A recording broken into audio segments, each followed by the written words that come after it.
Devin, would you like to tell us about our Dungeon Master tip today? Yes. Okay. The DM tip today is let your villains flee. Let your villains escape. All right.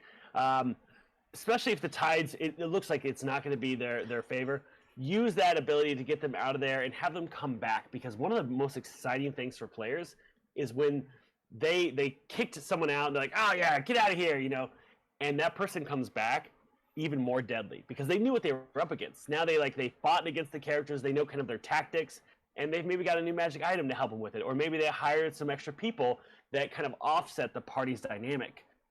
When you have characters that your players bested escape and come back again, your players now have this narrative with this villain, and it becomes increasingly more interesting. My players know that when I had a monster that they were fighting, they clocked him against the head with a divine smite, knocked out his silver teeth, and now he has a scar. And they know him, and they know when they saw him, they saw the scar, and they're like, "You want me to give you another one?" And that one line got them. They gave them chills. They loved it, and that's what's really fun for your players. Give them these opportunities to have these reoccurring villains that they kind of grow with, and that villain grows with them as well. When I read this tip, the first thing I thought about was how years ago I played Gamma World with some friends of mine. God, I love Gamma World. And we basically fought some gang, and the boss had a giant rat as a pet, which has some distinct markings. And it being a rat, it just scurried away during the combat. But then a couple sessions later, we saw a bigger dire rat show up. It had the same markings. And then we managed to take care of it. And then we later on encountered a were-rat, same markings. We found a way to very unceremoniously one-shot it. Oh, and then several sessions later, it appeared as a cybernetic were-rat. Jesus, it never. Because it was like hunting us down because we killed its master. Oh my gosh. And even then we found a way to anti-clinically take care of it because one of the players in this kitchen walked by it and went, yeah, whatever, and teleported it 2 miles straight up into the air. Oh, Jesus. So, At one point, the rat comes to you and is like, listen, I have achieved consciousness. I no longer seek to hurt you. I am now at your side to go into bed. Like, at some point, then you could flip it on your side, and that's even more that rewarding. is cool. I like that. I really like this idea. I think you really nailed it.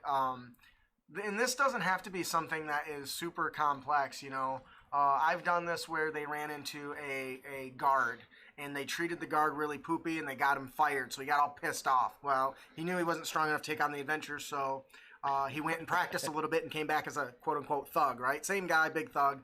They end up fighting him, and he got his ass kicked and then was angry, and he did the whole comic book. You'll see me again, Spider-Man, or whatever. And so he comes back next time as a veteran. Now it's the same guy. He still keeps getting his ass kicked. He's still pissed off, but he's progressively getting stronger until there's a situation where they needed help, and he happens to show up. So they hire him instead of firing him, or instead of kicking his ass. Like, look, this is a hard challenge. We could really use some help. Would you be interested in helping us out? We will pay you. And so now he's pissed off. They're offering to hire him, and he's stuck because he's pretty broke at this point because everything's gone into getting better. And it ended up being a very interesting character development because they gave him all the loot. So then he just went and opened up a tavern. And now he's this guy that they go and talk to who hates their guts, but they pay really good. So I think that it's more than in what Devin was saying about it coming back and being, an ally. Just because they keep coming back, eventually they don't have to be a villain. Maybe they come to an understanding. Yeah. So Actually, in my last game with the players I was doing from work a year ago, there was 2 primary bad guys. There was the big bad guy who was trying to destroy the world, and he had his second in command. He told his second in command, go to those adventurers and fucking kill them, because they're going to be a problem later. Well, the second in command says, hey, we've been at this for so long that I am bored as hell, so I want you guys to fight me. They fought him the first time, said, oh, yeah, good, you got me. I'm going to let you live so you can get stronger. Then he disappears. And then he came back again. They fought him again. He lost, like, oh, I'll get you next time. And he disappears. And it's supposed to build this thing to where when they do get to the final big bad guy, he's going to look at his second and be like, the fuck did I tell you to do? I love it. All right, I think that'll do it for our Dungeon Master tip. Evolving monsters or villains or enemies or whatever you want to go with.